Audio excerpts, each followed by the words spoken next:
O pensador no português é uma coisa que a gente fala de... O Gabriel, o pensador, o Gabriel... né?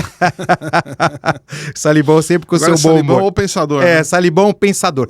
Que é uma coisa que a gente usa muito nos Estados Unidos, né? Pô, vamos trazer os pensadores, Thinkers. as mentes brilhantes, né? Thought leaders. No Brasil... Essa palavra é interessante porque aqui nos Estados Unidos, você falar que é um thought leader, né? Que é um líder de pensamento, é uma coisa bacana, né? E no Brasil, falar assim, que o cara é um pensador, é um cara que fica pensando, mas não faz nada.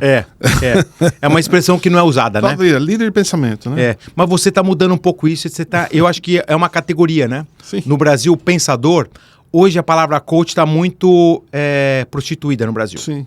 Tá? Apesar de nos Estados Unidos ainda ser uma palavra que até o próprio esporte ensina isso, né? O head coach é um cara respeitado, né? Sim. Os coaches, você mesmo, né? Foi coach de muitos executivos, a gente falou do Edson Bueno, mas hoje eu acho que essa palavra pensador, você está instituindo uma categoria, primeiro, né, Salib, como realmente um cara que estuda muito, ensina muito, porque conheço muita gente que estuda, mas não repassa. E tem muita gente que ensina, mas ensina um negócio que aprendeu assim, ler um livro. Sabe aquele negócio? O cara lê um livro, não tem experiência nenhuma na vida de nada, que são os coaches de palco, né? Então eu queria explorar um pouquinho da sua saga como escritor, como palestrante, como mentor e principalmente nessa categoria de pensador que a gente vai desenvolver, Salibão. Pois é, de novo, prazer estar aqui com vocês, né?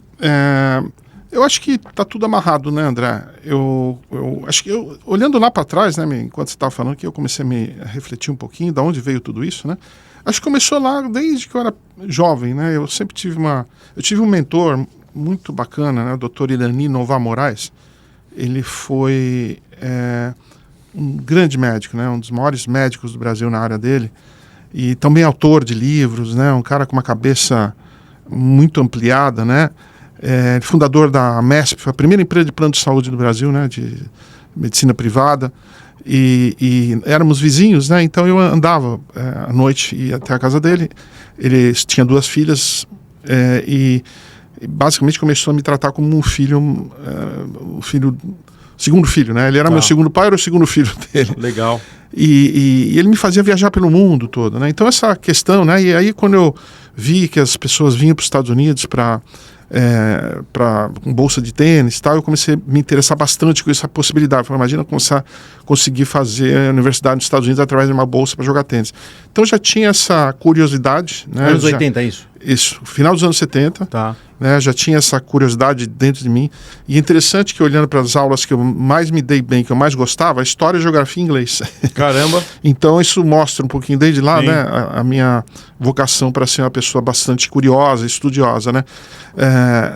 E aí o que aconteceu? Eu comecei a HSM, né, que foi assim, um projeto que a gente não tinha exatamente em mente o que fazer, né? Eu e o Harry, o H da HSM, mas sabíamos que queríamos estar na área de desenvolvimento de pessoas e tal. E começamos a HSM e eu tive, resumindo, para quem quiser saber um pouco da história, vai no episódio que eu falei, que é interessante fazer o link, né?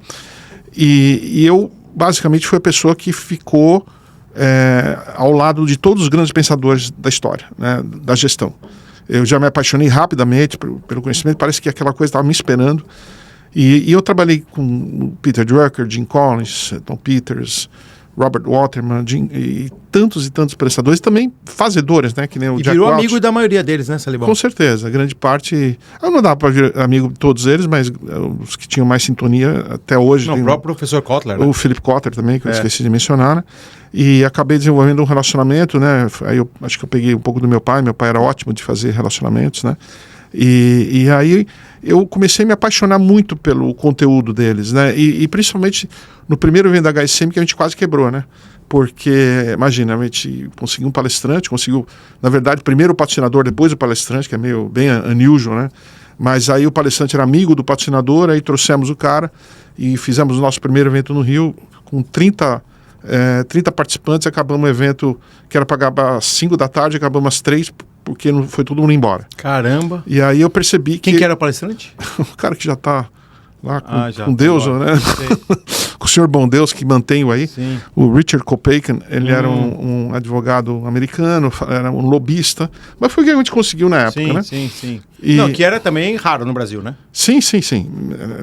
Aliás, a gente estava entrando na época do lobby, era um governo... E que aqui no lobby nos Estados Unidos é regularizado, normal, né? É uma profissão normal. E no Brasil, como ele estava saindo do militarismo, né, o lobby estava começando, e a gente trouxe o lobby de uma maneira honesta, né, positiva, né? Influenciar governos e mostrar causas, esse tipo de coisa. E aí eu pelo fato dele ter ido lá e eu não ter me aprofundado no tema dele, eu percebi que se eu quisesse que a HSM tivesse um futuro, eu teria que saber tanto quanto o próprio palestrante de cada tema. Então, toda vez que eu trazia um palestrante, eu me aprofundava muito no tema. Agora, você multiplica isso por 30 anos. Nossa. Né? Me deu uma base muito importante, né? As pessoas perguntam, você fala o que os palestrantes falam. Não, eu penso que nem eles, mas eu falo coisas mais atuais para o mundo que nós vivemos, né? Então eu estabeleci essa maneira de pensar através desse relacionamento que eu tive com todos eles. Eu aproveitava, né? E eu percebi que eles não eram pessoas normais, né? Então muitas vezes a gente convidava ele para passar um fim de semana no Rio, Foz do Iguaçu, Florianópolis, a curso nosso, para poder me relacionar mais ainda, né? Sim, fora do palco, né? Fora do palco.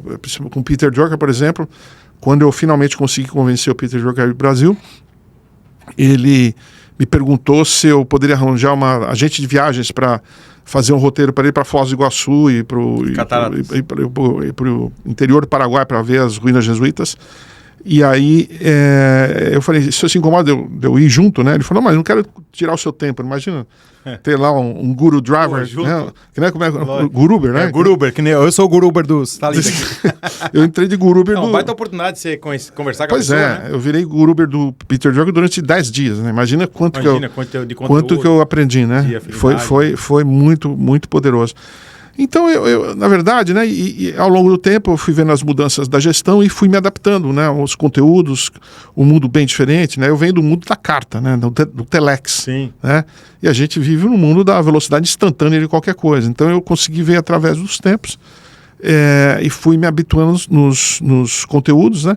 Até que quando chegou meus 30 anos na HSM, que era o tempo que eu já tinha previsto para ficar lá, né? Já tinha vendido minhas ações, já estava na hora de fazer alguma coisa, mas queria fazer alguma coisa relacionada à educação executiva, né? Mas eu saí da HSM com um incômodo muito grande com relação às ideias de gestão, que elas meio que ficaram paradas um tempo. Muitos dos meus heróis começaram a não ter grandes demandas mais, né? E a gente percebeu que o mundo da tecnologia cresceu muito mais rápido do que o mundo da gestão, em termos de pensamento da gestão, né? Então, a gente fica muito frustrado de trazer caras que foram, né, incríveis no passado, tiveram audiências enormes, de repente se faz um evento que não tem muita gente, né? Até o interesse das pessoas não era o mesmo. E aí eu comecei a me debater sobre o que poderia ter acontecido. Foi logo na minha saída da HSM. Chamei o meu parceiro Sandro Magaldi, que trabalhou comigo na HSM durante 10 anos, grande amigo, né?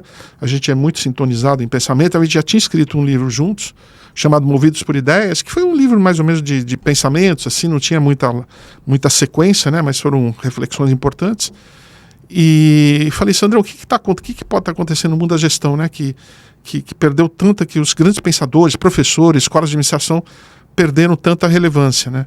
E aí começamos a estudar e vimos que realmente o pensamento gerencial como nós conhecemos ficou defasado, né, no tempo. E aí nós então estudamos, foi um manifesto Gestão da Manhã, né, mostrando como todas as áreas da gestão estavam mudando e ninguém tinha percebido, né? Inclusive nós colocamos no livro, um dos capítulos, né, o ensino da gestão está falido, né? E agora nós estamos vendo que está, né? Sim. Você vê, fazer um MBA hoje durante 2 anos é uma na hora loucura. que acaba já está velho, né? Exatamente, né? Então, a não ser quando você vai estudar em Harvard, estudar em Stanford, que são escolas que já te preparam para um mundo mais de consultoria, um mundo mais de trabalhar em banco de investimentos e tudo, mas não vale mais a pena você ficar 2 anos, né? Então, a gente lá atrás, há 8 anos atrás, já estava lendo o que estava acontecendo. E escrevemos Gestão da Manhã, que na verdade foi um manifesto sobre essa nova maneira de pensar em gestão. E o livro, para nossa surpresa, foi uma explosão, né? Foi muito bem aceito. Eu, que nunca tinha sido palestrante, comecei a ser convidado para dar palestra, então essa é outra história. Por causa do livro, né? Comecei a ter que virar palestrante, eu, na verdade, nem tinha planejado isso. E a gente percebeu que aquilo era só um começo, né? Que todas as áreas da gestão estavam sofrendo um processo de transformação. Então nós começamos a liderar esse pensamento para não deixar outro concorrente, né, entrar. Então a gente logo em seguida percebeu que a tal da transformação digital, que o gargalo da transformação digital não era a tecnologia, né? Eram as pessoas, né? Aí inverte um pouco, né? E escrevemos um novo Código da Cultura, entendemos que a nova maneira de pensar a estratégia havia mudado também por causa da tecnologia, escrevemos estratégia adaptativa, entendemos que a maneira de liderar também, as habilidades de liderança tradicionais, elas são importantes, mas não suficientes, e que a tecnologia havia nos dado novas maneiras de liderar. Então escrevemos o Liderança Disruptiva, que acabou de ser publicado em inglês.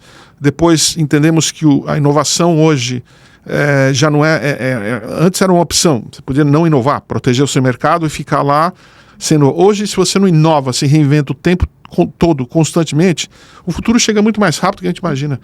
André, o que vai acontecer na inteligência artificial daqui a um mês? Você tem ideia? Não, vai ser um absurdo. Eu sei que vai mudar tudo. Vai mudar tudo, né? Tudo que... Agora que eu aprendi o ChatGPT, vai ser lançar o outro, acabou. Vai lançar outras coisas, vai poder fazer outras coisas, né?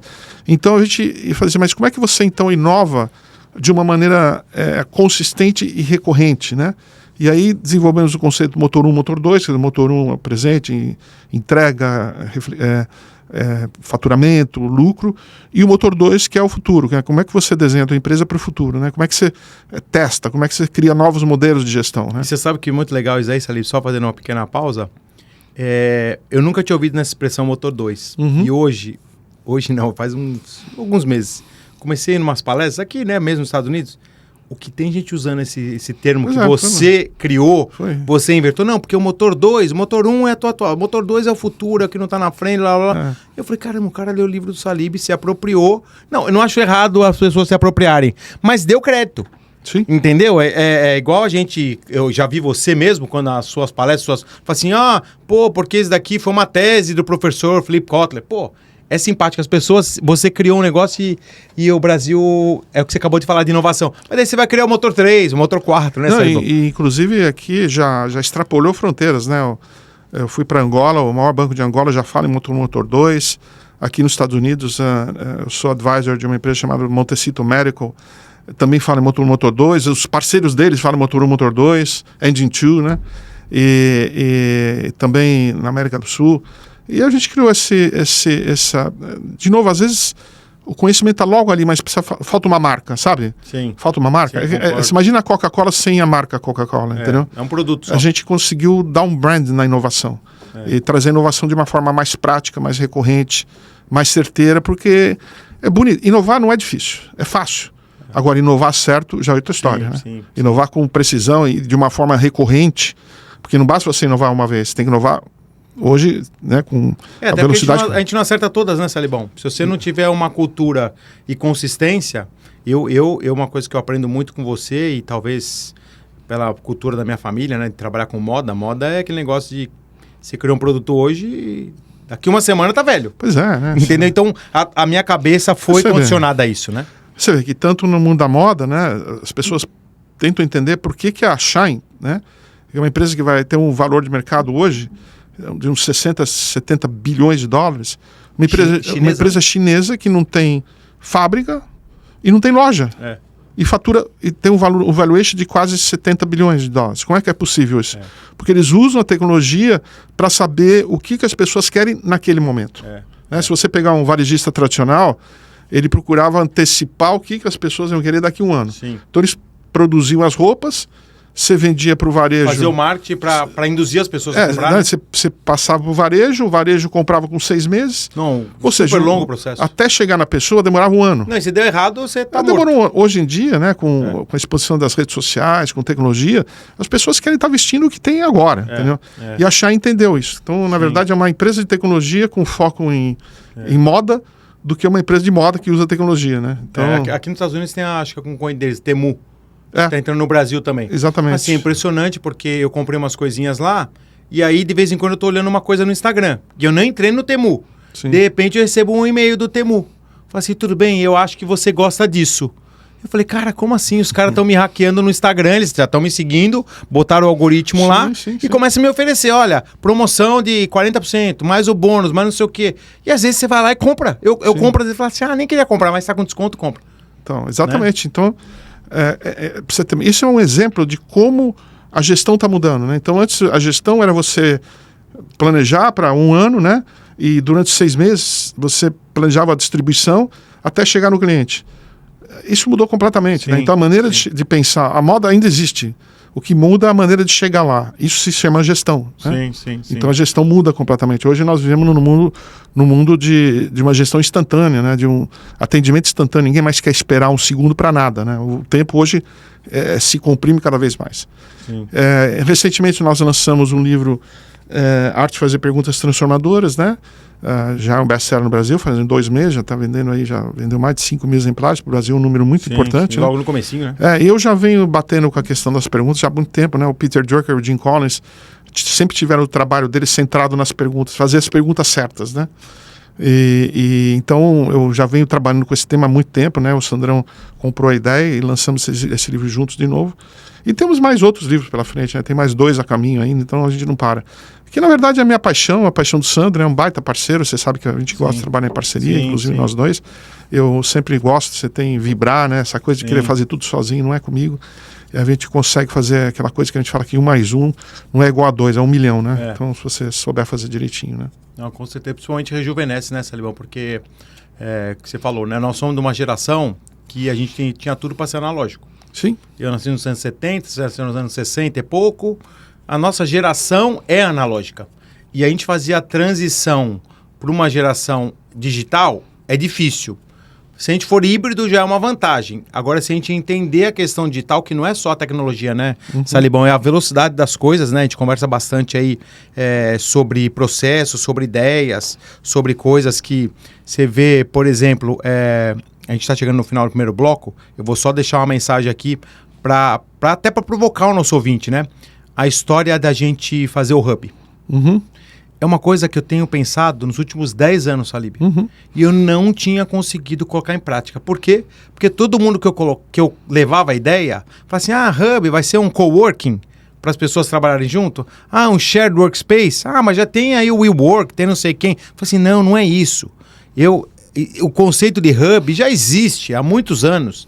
A grande questão é o seguinte, como que eu inovo esse conceito para ajudar as pessoas a pensarem de uma maneira inovadora?